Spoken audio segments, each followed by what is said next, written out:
Most people think power is built with violence. They are wrong. Violence is loud. Power prefers silence. Real power is built in back rooms, in long conversations, in waiting, in watching. By the time blood is spilled, the power was already there. This is not a story about crime. This is a story about how power is really built in the shadows. Most people think crime begins with violence. They are wrong. Crime is the final stage. Real power always begins with silence. The most dangerous people in history were never the loudest ones. They were never in the spotlight. They didn't make noise. They waited. This is not a story about knives, guns, or blood. This is a story about patience. And patience is the most underestimated weapon. Every criminal empire begins in the same place. Not in poverty, not in anger. It begins in isolation, with someone society has pushed aside, someone unseen, someone unheard. That person does not chase power, like everyone else.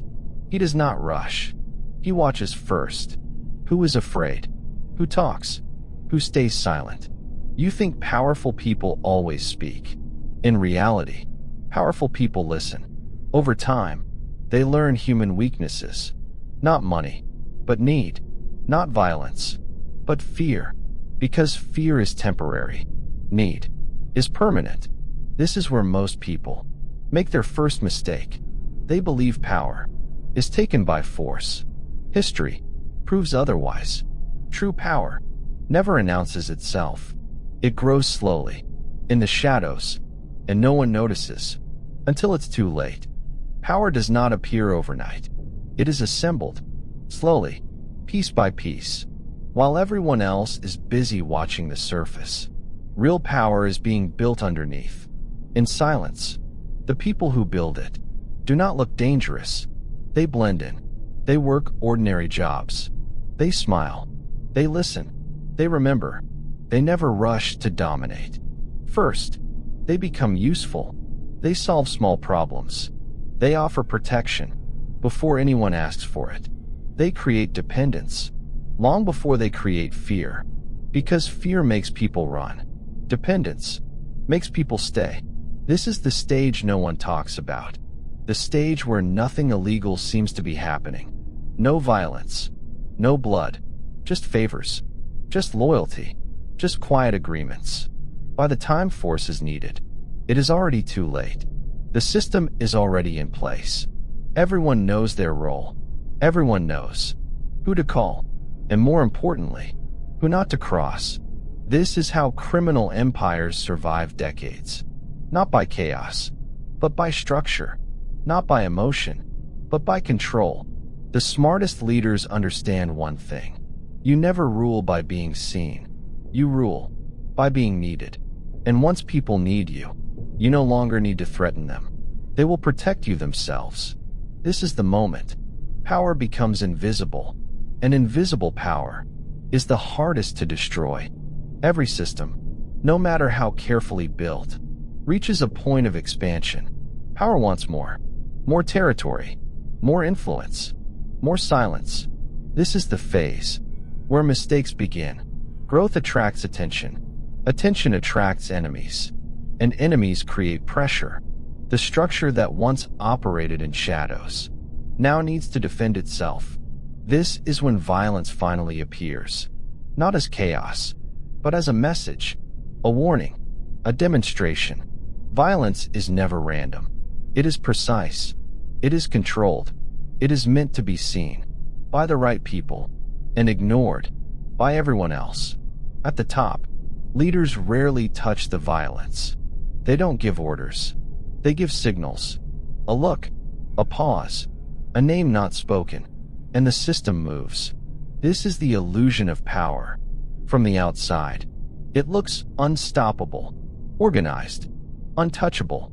But inside, pressure is building. Egos grow. Trust erodes.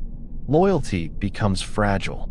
Because fear can hold a system together, but it also cracks it. From within, every empire eventually faces the same problem. It becomes too large to remain silent, too visible to remain protected. And when silence is lost, control soon follows. Collapse never arrives loudly. It comes quietly, in conversations that stop happening, in trust that slowly disappears, in glances that last too long. Success changes people. Those who once waited patiently now want more, faster, louder.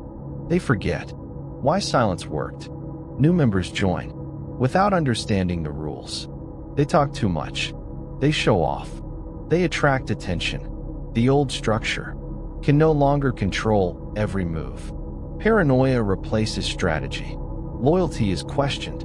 Mistakes are punished too harshly, or not punished at all. Both are fatal. The system begins to turn inward. Energy is spent on control, not growth. Fear stops being a tool. It becomes a problem, because fear creates resentment, and resentment creates betrayal. At this stage, the empire looks strong from the outside. Money flows, influence spreads, but inside, the foundation is cracking. One arrest, one confession, one wrong decision, and the silence is broken. Once silence is gone, everything becomes visible. Every empire ends the same way, not with a single explosion, not with one final act of violence, but with exposure. The moment the shadows disappear, power loses its protection. The people who once whispered are now speaking. The rules that were never written are now public, and the system can no longer hide. Some fall to prison, some disappear, some are forgotten, but the pattern remains. Because this story is not about criminals, it is about power, and power follows the same rules. No matter who holds it, silence builds it, patience grows it, visibility destroys it. This is why the most dangerous people are never the ones you see. They are the ones you never notice, until the moment everything collapses, and by then, it is already too late.